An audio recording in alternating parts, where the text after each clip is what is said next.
my mom is, so horrible, or my cousin is so racist, or and that's actually a deflection mechanism. That's a denial tactic, right? Because when you have a relationship, right, like we are doing work only within existing relationships. So there's a lot of influence and capacity and choice that we have in how we engage with them. And I was feeling that I was being a social justice warrior, right, by yelling at them and by saying the facts to them and ignoring the lived experience and the emotional experience of those interactions. Yeah. And we had to kind of hit rock bottom, and I think that was that moment. And I had to it really humbled me, where I was like, I could no longer lie to myself that I was doing something that was contributing. It was so clearly not.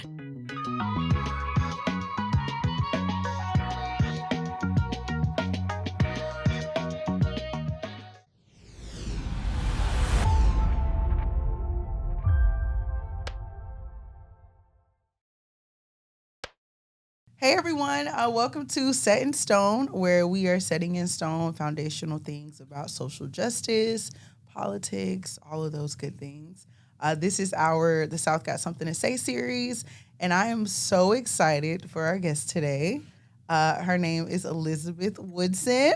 Let's clap. Yeah, I'm so excited. But before we get started, I definitely want to introduce Elizabeth through her bio, so I'm going to read that. Elizabeth Woodson. Elizabeth is a 12th generation European American settler descended from people of Britain, Celtic, and Germanic cultures. For a decade, Elizabeth has worked towards racial equity through philanthropy at the Emerson Collective, direct services at Columbus House and the Bridgepoint Public Defenders, and public education at the Equal Justice Initiative, where she contributed to the research, development, and opening of the Legacy Museum and the National Memorial for Peace and Justice. Informed by growing up in segregated Fairfield County, Connecticut, and fighting sexual violence as student body president at Stanford University, Elizabeth is an experienced theater of the oppressed facilitator, community organizer, and researcher. Elizabeth lives on unceded Muskogee territory in Montgomery, Alabama. Did I pronounce that right? Mm-hmm. Okay, cool. I don't never call you Elizabeth. Yeah, you don't. But Liz, can I say Liz? Please. Okay, Liz. Please. Okay. Liz, thank you so much for being here. It is such an honor. I love the work that you do. I love you as a person. So thank you. Khadidah, when I walked in, just to see this manifested, having gotten to witness how you have been so thoughtful and so intentional in cultivating and nurturing and planning and creating this beautiful platform to share your expertise and to invite people into that. It is so special to see so much. And to get to be a part of. Yes, really absolutely. Very meaningful. Thank you. Congratulations. Thank you so much, Liz. Okay, so International acclaim. This podcast. International. Germany? What was it? Say it. Yeah, I want you to Germany, say it. Charted in Germany. Charted in Germany. In Germany, yeah. First year, not even. Girl, 2-3 weeks. Oh my gosh. Yeah. Khadidah. Yeah. It's incredible. Thank you. See, Germany does know some things. They know. They're always ahead of us. Sometimes behind and intent, it's a complicated thing, but they know. They have their moments. Yeah. That's really awesome. Yeah. Okay. So, first question, Liz, how did you get started in this work? Do we want the long version or the medium version? The medium. Great. Because, I really want to there. bring up your amazing efforts as SGA president at Stanford University. So that is a big part of my current work, which is supporting white people to interrupt racism within ourselves, with our white family and friends, with our neighborhoods, colleagues at workplaces. Yeah. And that really started actually working on a different issue, working on sexual violence. Mm-hmm. And I was student body president at a time that the nation was focused on campus rape. This was 2014, 2015. Mm-hmm. And because of the title that I had just gotten, I had just been elected, I was put in charge of a task force with the dean of the law school, and actually neither of us had expertise or scholarship or any kind of background with sexual violence, which was I remember first being like, that's interesting to put us in charge of changing this entire system that we know nothing about the subject area. But it was a first lesson in kind of the basics 101 of how the United States actually functions, as distinct from how I, as a white woman, had been taught that it functions, which is the system. If something's wrong, it's just like there's a little thing that is broken and we can fix that and then everything will be okay again. Whereas the reality is the system is not broken. It is functioning as it was designed to function, to harm most and to protect a few. Mm-hmm. And so that journey exposed me to an education around systems of power and how trauma operates, and a couple of other really important lessons about social change. So we had kind of been tasked with this charge to change the policy because it was in need of being changed. Yeah. And that was really important. Obviously, once violence has happened, you do need a response. Yeah. And as you know, what is happening on the front end is also very important, right? And so looking at what was important to me as a young woman at the time was, how do we stop violence from happening, right? What changes need to be made in the culture to create fewer instances of violence, right? Not just how do we respond once it happens. Right. And there was not as much interest in that part of the process institutionally. Yeah. But it was really important because it was so devastating to just work on the policy side without also thinking about the cultural side, right? The kind of upstream. Right. So at the time, there were a lot of men on campus, male students on campus, who were, genuinely had not understood the extent of sexual violence on campus. As a man in the United States, had not been educated about misogyny. So they were learning. Yeah. And many were genuinely wanting to engage, wanting to learn more, wanting to take action. So there was a lot of like, what do I do? What do I do? Yeah. And, if you would, what they did do was come to our protest, which was nice, and they would sometimes post on social media, which was nice. But then as a woman in that context of sexual violence, what was very clear to me was, what do you say in response to your teammate in the locker room when he makes a misogynistic joke? Do you say anything, right? Yeah. And the answer was no. What do you do at your fraternity when you're having a party and you see one of your friends and he's drinking too much and he's starting to approach women in inappropriate ways? Like, do you do anything? Yeah. No, right? So it was very clear that that's what we needed, right? That's not something that others would have the same amount of influence to engage men, right? It really needed to come from men, and not just any men with any men, right? But like men and the people that they had, the men that they had relationships with. So their fraternity brother who trusted them, who had their relationship with, their roommate, their classmate, their teammate, right? Yeah. And so what was very powerful was there were a few that were willing to do that, which required starting with acknowledgement, right? They had to start with being willing to see that misogyny existed and it existed in them.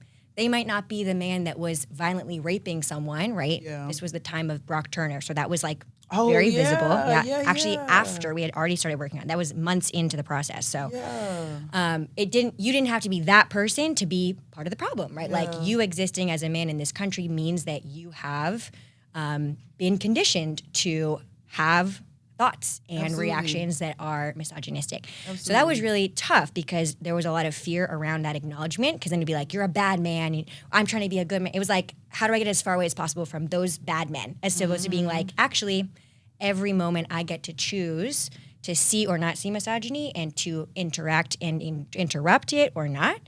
So that was the first step of like, how can we support them to have the courage to speak that out loud? And when they did, other men around them suddenly felt more comfortable to also acknowledge that. Yeah. And then they really did need support, right? Like, they were not taught to have the muscles and the skills and the competencies to respond in real time. It's very hard if you have no support, you have no place to practice, right? Like, no one expects, I'm going to make a sports reference, so bear with me because we know that it's hard for me, but if you are expecting to go to the final game at the NBA championship and you have never practiced, you have never been to the gym, you're gonna fail. It's not, and we then expect respond in real time when you've never had any place to work on that or practice that. So we did role playing, we did very basic organizing strategies basically, and it was really effective. And I was very inspired to see how generative that was. And I was like, this is so amazing. I literally remember wishing I too was a frat boy so that I could participate in acknowledgement and relational intervention. Yeah. And I was like, well, too bad I'm not, and I kind of moved on. Yeah. But it was 2014, 2015. So it was also Black Lives Matter. It was Michael Brown. That was happening alongside. And so that confluence really helped me to finally understand and really come to the light bulb moment of I, as a white person, actually have the same mandate that I am requesting of men in the context of sexual violence. That as a white person, I also need to acknowledge racism in myself, and I also need to choose to engage the white people in my life to interrupt and repair it. Yeah. I'm so glad you ended with the perfect segue into the work that you do now, which I absolutely love. Your organization, Reckon With, can you please speak on it? Since you segue right, Liz, I love that. Okay, and you know why, and I'm gonna express why, guys, that I love it so much. I love it because it's something I've never seen. Number one, number two, it's accountability for other white people in a whole different level. I think a lot of people, as you know, particularly white people come into the movement space and they only do the work as they're told, but I don't ever see them do the work in the way that you're doing it. As to where you're having the self-accountability and you're not walking away from, I guess, the feelings of shame that may come up or the feelings of responsibility for it that may come up. You're facing those things head on and actively trying to get other people involved and I just love that. It's a special type of person. You're a special human being. Mm-hmm. So if you could just speak to that work and, just speak to it and talk about it for me. Well, thank you you have been such an incredible presence in our journey of evolution and learning and creation of this intervention. So I want to say thank you. And I've been reflecting on this podcast and the title of this series of The South Has Something to Say, because in so many ways I feel like Reckon With is aspiring to be a response to something the South has been saying for many generations. Wow. And I do want to quote, I don't have it in front of me, so I'm going to do a little paraphrase, but there's a really incredible piece of writing from 1966 from Atlanta, Vine City. The SNCC chapter there wrote a paper called Black Power. And it was directly to white people who had come to the South, who had responded to the calls to come South to fight racism. Mm-hmm. And they are so explicit about how unhelpful it is for white people to perceive that the problem of race is something that is in the Black community that they need to go help and save. And right, they say, we see it. Actually, the words that they use are they see the white radicals, right, white liberals, try to escape America. That's the quote that they used. They try to escape America by going into the Black community. Wow. While abandoning the racism that's in their own home communities, their own white communities. Yeah. And they have this really striking sentence that is, how can you come tidy up someone else's yard when your own yard is untidy? That's real. And I spent many years doing exactly the tidying up of other, going to help and save the Black people, right? Yeah. Growing up in Connecticut, I would spend time at, volunteering at the inner city school. Yeah. And, I went abroad multiple times to build houses in third world countries. As a teenager, we would literally build a wall and then at the end of the day, we'd watch them take it down because it was going to fall down. We were not builders. It was such an absurd but ignored real-time example of Wait, what you mean? white saviorism. It was Wait, they would take the wall down after y'all came out there and build it? because we were 15-year-olds. We were like doing it for the resume, and it was celebrated. It was like, look how great you are to go and save the people.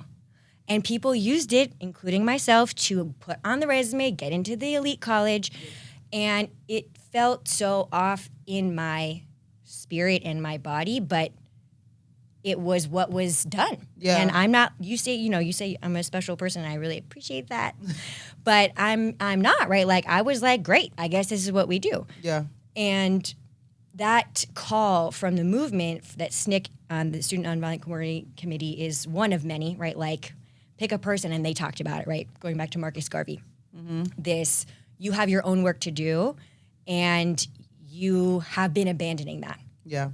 So what we try to do with Reckon With is welcome and invite this population of white people, which is growing, who are saying, I believe that this current reality is harmful to all of us. Yeah. This injustice must be stopped. They are saying, I want to do something. They're opting into that.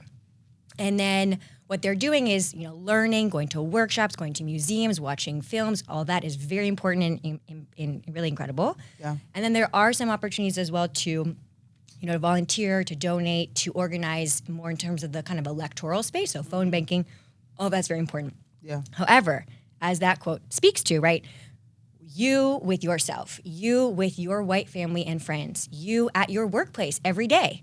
Those are the front lines that we must begin to respond to. And we have not.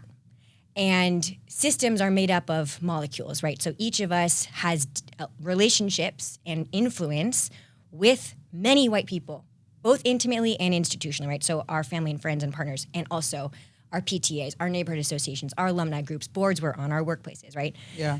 And that's where we are most needed and where we are least likely to act. Because we need support, right? Like the frat boys. Like, it is our job to support each other to do the work we need to do. Yep. And we do need that, right? Like, we do not have the muscles that are required to stop being silent and to choose to intervene, and not just to respond in any way, right? Like, I spent a lot of time yelling at my family. I was responding technically, but I couldn't have been more unproductive and honestly harmful, because I remember so deeply my mom, this was around January 6th, and she had said something, and these are also liberal, right? These are liberal people. That doesn't matter. We all have moments where we all have our moments, right?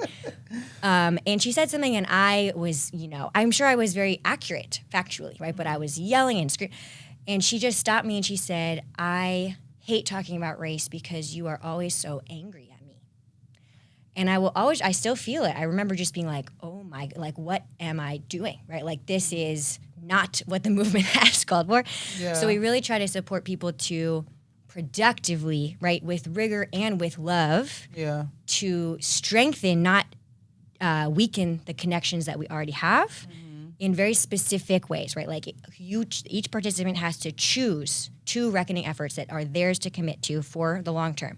One in the intimate space, so your dad or your cousin or your partner. Yeah. And one in your personal institutional spaces. So again, those different examples. Yeah. And that helps us stay very focused on what is ours to contribute. Yeah. So that is what we are focused on. I love that. See? Okay. So you spoke about like the emotions that came up for you, like when speaking to your family and things like that. How did you deal with those, I guess, like in your alone time as you process them? Because you did recognize, like, they're not hearing me. Like, what feelings came up for you, and how did you deal with those? What we have seen in our work is that the person that needs to change is ourselves, right? It's much easier to be like, my mom is, so horrible, or my cousin is so racist, or and that's actually a deflection mechanism. That's a denial tactic, right? Because when you have a relationship, right, like, we are doing work only within existing relationships. So there's a lot of influence and capacity and choice that we have in how we engage with them. And I was feeling that I was being a social justice warrior, right, by yelling at them and by saying the facts to them and ignoring the lived experience and the emotional experience of those interactions. Yeah. And we had to kind of hit rock bottom, you know, and I think that was that moment. And I had to it really humbled me, you know, where I was like, I could no longer lie to myself that I was doing something that was contributing. It was so clearly not, right? Wow. And at the time I was very honored to get to be working at the Equal Justice Initiative and getting to be part of this process of, opening these cultural sites that are such profound truth-telling spaces. Yeah. And, I was learning a lot. I cared a lot. And so it was very, very humbling to then come home and fail so deeply with my own family. Yeah. And also institutionally, right? I lived in a neighborhood at the time that was racially integrated technically. I had a white neighbor who would constantly call the police on a black neighbor of ours, and that was happening throughout the neighborhood. Oh, wow. And I would literally sit there and do nothing, just watch.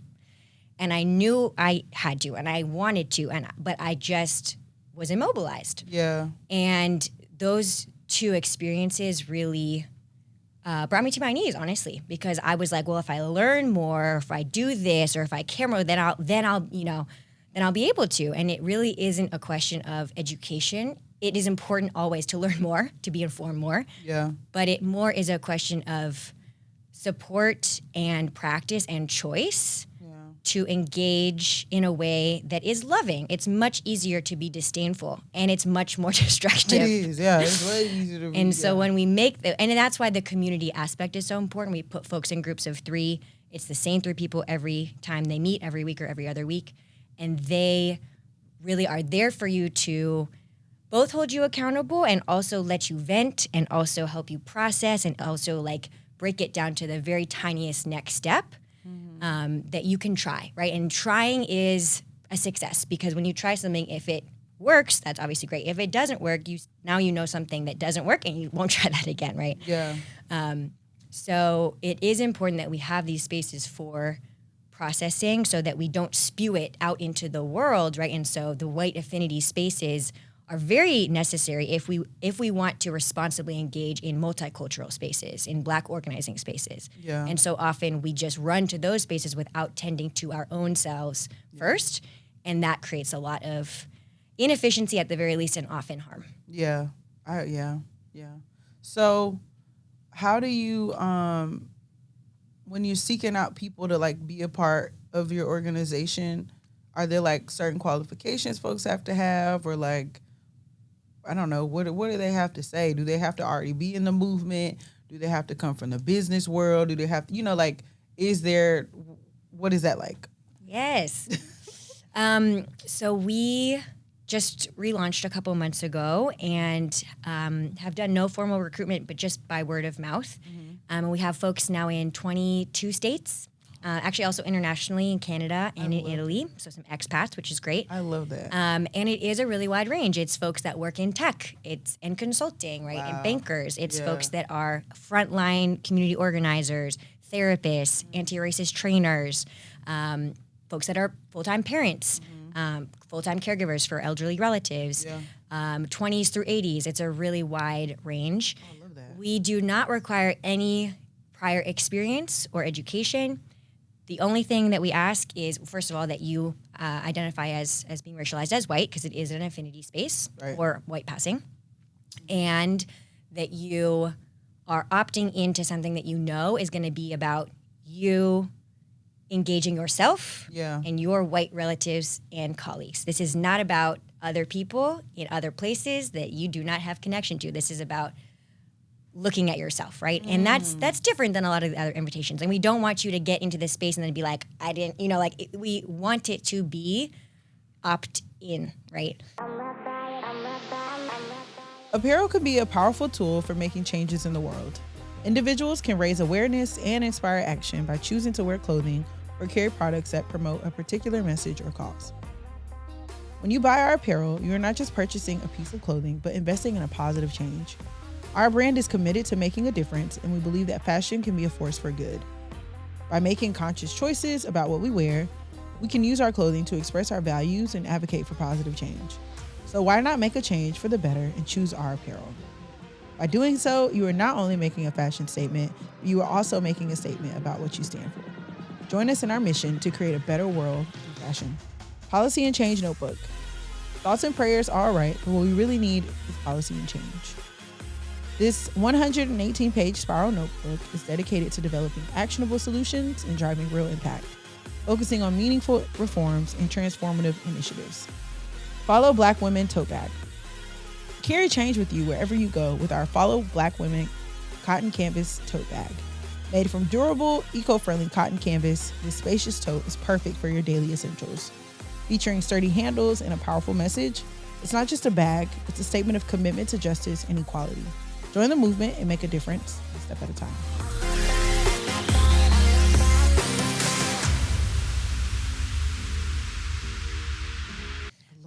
So we have folks that, again, this is their professional work, so they're very, very highly educated, but we also have folks that have never gone to a workshop, never read a book, right, but have had personal experience or have watched the news or have become motivated in some way to want to do something. So we respect and appreciate and really invite all of that. Yeah, I love that.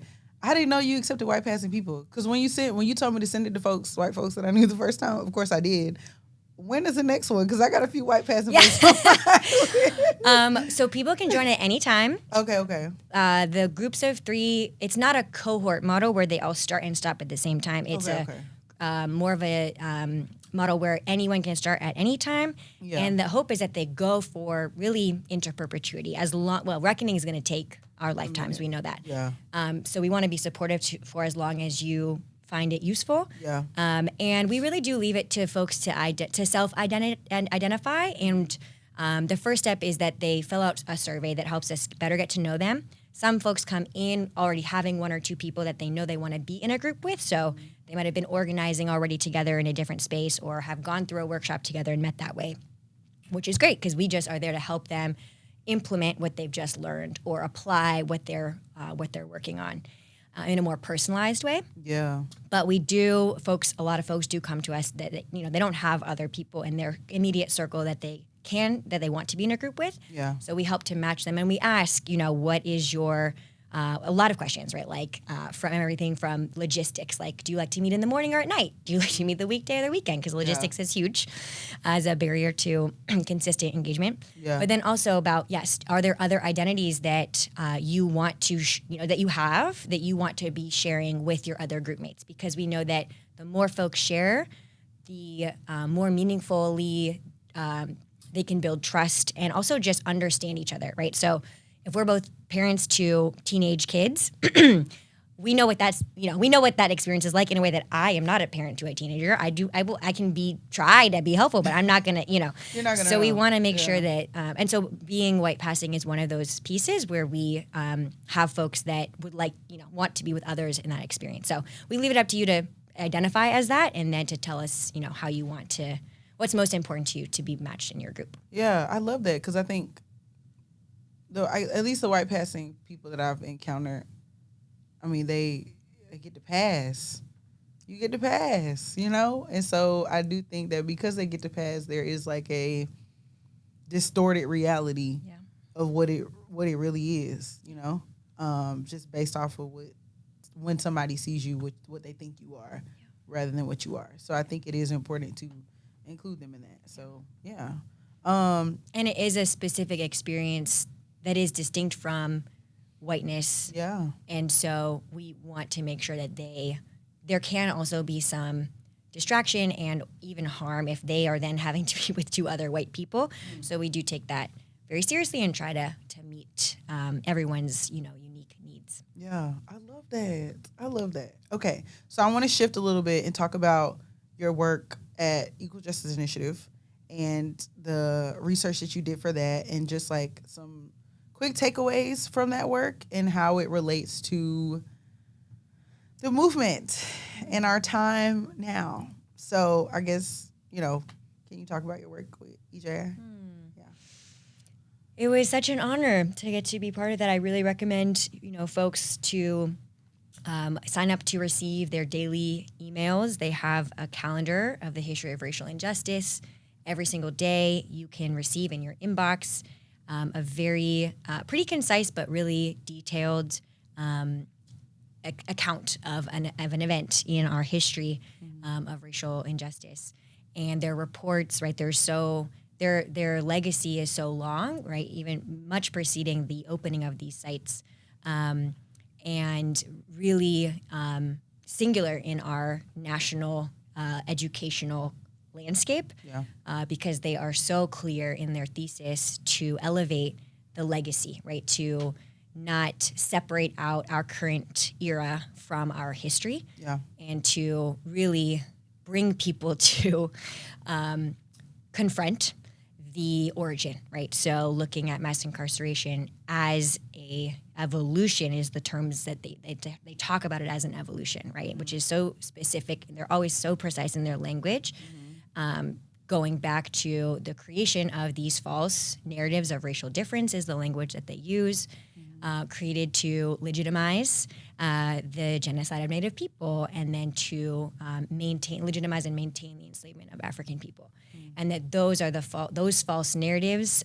What they teach is that those false narratives are what we have yet to confront and to eliminate. And so they then fuel these systems from enslavement into racial terror lynchings, into segregation, into mass incarceration and police brutality. And it will continue. There will be a next era if we do not confront those false narratives. And so that was such a profound experience to be very up close to the primary sources, the newspaper articles, the documentation, and how white people racialized as white were not at all ashamed, not at all trying to hide their terrorism. And of course, there were those who were violently acting, who were actually taking the actions of, in the context of enslavement, of the whipping, right, or in the context of lynching but there were hundreds of thousands of white people racialized as white, who were their relatives, who were their neighbors, who were their church congregants, right, who did and said nothing. And that Dr. King speaks to this, right, so many people speak to this, that is such a devastating truth that we know that this would not happen, could not have happened if those of us that knew and believed it was wrong had done something, right? And so that's the real legacy that now people racialized as white today, we have so many generations of staying silent and shutting down that we have to rewire ourselves to make a different choice. And we know what will happen when we do. The movement has been very clear. This is a missing piece from the movement. We have chosen not to bring ourselves online. And when we run away and do other things, right, like that is a double loss for the movement, because this is work that we uniquely must do, right? Like no one else can talk to my dad. Only me. Only you. And that's not an individualizing, isolated, it's not to say that, I think sometimes people kind of feel like that's navel gaze or can kind of misunderstand it. We really understand from indigenous teaching, right, that if you look at a forest ecosystem, the interconnectedness and each part playing its role is how an ecosystem thrives, right? So the way I was taught it is you have the oak tree, you have the chipmunk, you have the caterpillar, you have the fern. Each has to play their role. And then the ecosystem, if the chipmunk is trying to be an oak tree, it's not going to work. There will be an imbalance.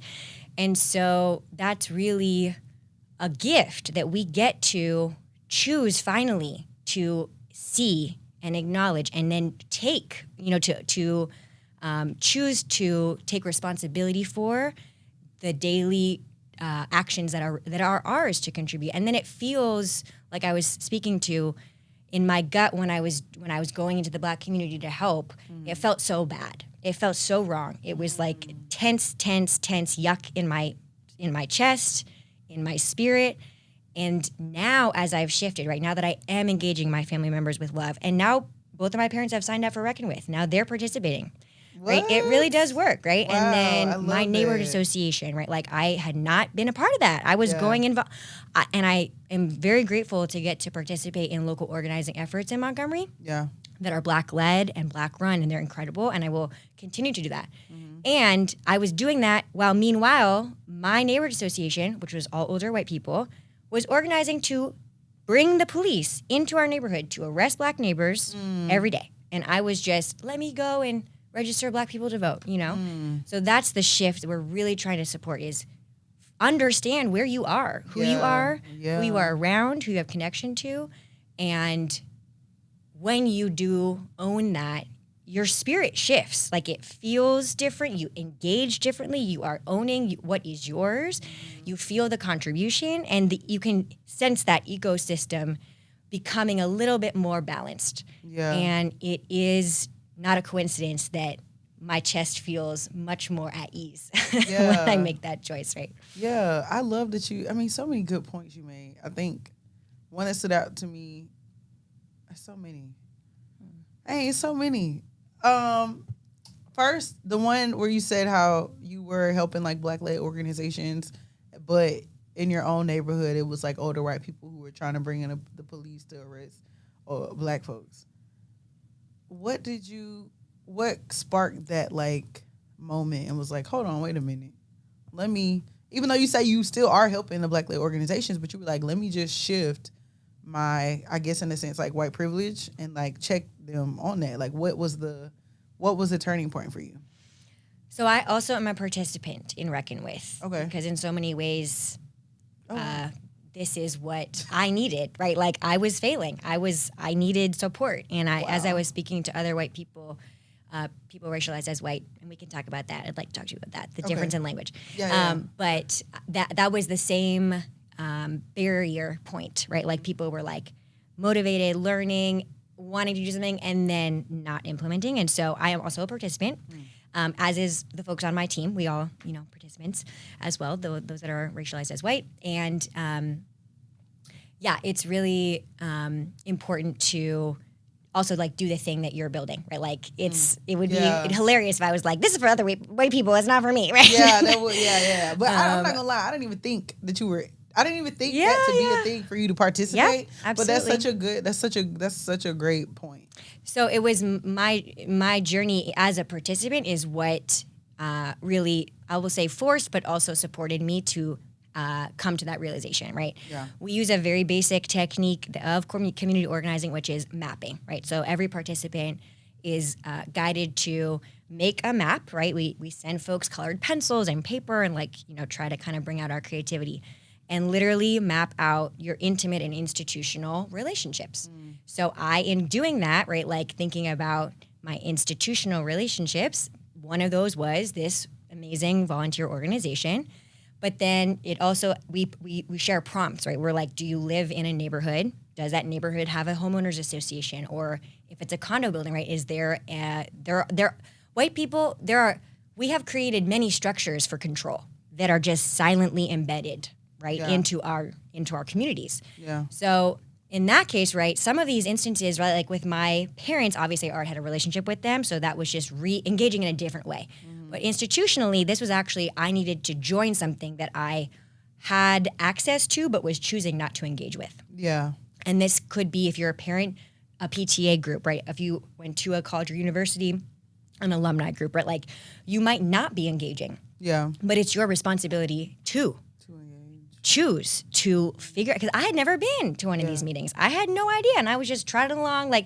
So that process is actually what pushed me to, first of all, just even Google. I didn't know that there was a neighborhood association, right? So first, to find out what I was around and potentially could connect with, and then to actually make that change. And again, it doesn't have to be an either or. I do still, both are possible, but it shouldn't be the go and save without the getting my own. Yeah. And so it's basic tactics, but it is not a way we're taught to think. We're not taught to ask the question, where am I needed? Not let me just go do what feels gratifying to me, right? Yeah. We're not taught to consider and analyze and investigate our own lives, because then we have to look at ourselves. And, clearly that is something that we do not do in this country. So it requires some structure, it requires some prompting, it requires some support, and then the invitation kind of emerges from that. Okay, yeah, that makes sense. I love that. Okay, I have another question. Earlier when you were saying that you could only, you said I have to talk to my dad, whereas like to me, that's like white people can only talk to white people about their racist problems. In your opinion, and I guess from what you've heard from affinity groups or like just wherever it may come from, when a black person is telling a white person about racism that white people have created, brought upon them, so and so, whatever it may be, do they hear any of that? Yeah. Do they accept it? Are they, and obviously I'm not asking you to speak for all white people, but I'm just asking you to speak in the experience of context of your work and I guess like feedback that you've heard or like if this has even come up or whatever the situation is. What is the initial thought process when it's being told? Do they feel attacked? Do they feel guilty? Do they feel shame? Like what are the things that come up that you know about? Yeah. Well, the affinity theory of change is one that has, been developed over time and written about in depth, and we definitely want to be following those teachings.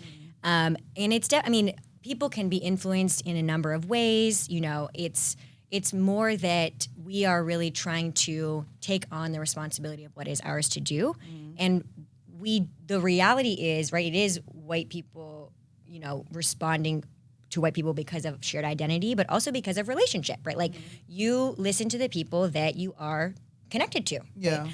And 90% of white people's social network is 90% white. Oh. I'm going to double check that and fact check myself and get back to you, but it's very extreme, right? Like what most people racialized as white are interacting almost solely with other white people. Oh, wow. And that's why we see the inequality ripple through all of the different systems and, education, business, right? Like, because relationships are very powerful forces for connection and opportunity. And, right, like, I'm going to do something for you if I know you. Yeah. And so the real kind of devastating outcome of white people choosing not to engage within our relationships is that power gets lost, right? And so I think what we know is that relationships give you trust, right? Like I already have context with you. And often it also means that I have a stake to stay, right? Like I'm his daughter and he would like me to remain his daughter, right? Like, and I only have one dad, right? Like we both have more of a stake to stay in it than even if it was a white person that was they didn't know my dad, right? Like, so it's the racial affinity, but also the relational connection piece. Yeah. And then also it gives you time, right? Like it's really hard to transform in a 2-minute conversation that will happen one time. It's just, it takes multiple opportunities to engage and try different approaches, right? And it also decreases the pressure on our participants because it's not a 2-minute phone banking conversation, right? Like you will see this person again and again and again and again. So this Thursday at the family dinner, I'm going to try this approach. Yeah. And then next Thursday, I get to try a different thing. And then next Thursday, so it's like really decreases the pressure, lets us experiment more, and allows us to place trust in those existing relationships that we actually can push, right? Like so many white people are like, I can't, and then they'll shut down and they'll leave and we won't have each other in our lives. And it's like we have a lot more room to engage with them because we care about each other and we want to stay in this. Yeah. So that racial affinity piece is our responsibility, and then the relational piece on top of that is what makes it impactful. Yeah. I'm just like, I do want to say I'm so inspired by the interactions and the experience with my parents over the last few years, because it's been so humbling to see when I chose to ask questions and to pause. And also, like, if I was having a bad day, that is not the day to engage. Yeah. We're just going to start yelling, right? Yeah. I'm going to, right? So it's when you're in a relationship, you also can be like, I'm going to talk to you tomorrow. You can be like, can we talk about this tomorrow? Yeah. Yes. Okay, we're going to talk about it. So it allows the conditions to be such that you have a better chance at transformation being possible. And we believe the truth is very powerful, and we deserve to give the truth the conditions it needs to to change people. Yeah, I love that. Okay, can you tell me the difference between white racial? Would you say racializing as white? Oh, yes. And white people. Yes. Okay. I'm very curious your thoughts about this too. Okay. It's an evolving learning edge for us, but often, of course, we talk about white people. And what we've been learning from different advisors and elders is, of course, language matters a lot. And whiteness is a false and constructed idea, right? It does not have any bearing on our biology or how our character, right? It is this idea that was made up to create hierarchy among human beings that has created our devastating injustice, right? So what we're exploring is, even though it's clunkier and it takes longer and it's a little bit more awkward, like really trying to not say white people because that reinforces that they exist, right? James Baldwin has written extensively about white people he literally said, white people don't exist. Whiteness is not a thing. And talks about it as a lie, right? Because it is. And if we just say white people, we're reinforcing that lie. So instead, some alternatives that we have been learning are people who are racialized as white, which emphasizes that it is a constructed idea and not a biological reality. When we're writing, we'll put quotes around white, which some people are like, oh, cool. And some people have like, that's weird and I don't understand, right? So that's been interesting. White-bodied is language that's used in the embodiment space. Resma Menakem uses that language, which we learn from. European American, of European descent. So really trying to push, choose to use different wording and different language to help us actually lean into and move into a future state where we don't have whiteness because we have addressed and transformed that false narrative. And also allow for us to develop an identity that acknowledges the realities of harm of whiteness and white supremacy, and also allows us to grow into and create a healthy identity, a healthy cultural and communal experience. That if we continue to tie ourselves to that definition of whiteness is harder. Yeah. So when you say biologically white, what do you mean? Not biologically white. Yeah. Wait, so explain that again. Yeah. So there's a researcher who was in the 1900s named Audrey Smedley, Dr. Audrey Smedley, and she wrote extensively about this to really explain that, the false idea is that white and black people are biologically different, right? There's a huge amount of pseudoscience, of racist science with the measurement of skulls, right? With the comparison of black people to apes, right? Like all of this to try to legitimize the racist policies and racist actions and harmful actions that people are taking, right? Right. And of course, if you believe that there's a biological difference, that's not overcomable. That cannot change. That is set in stone.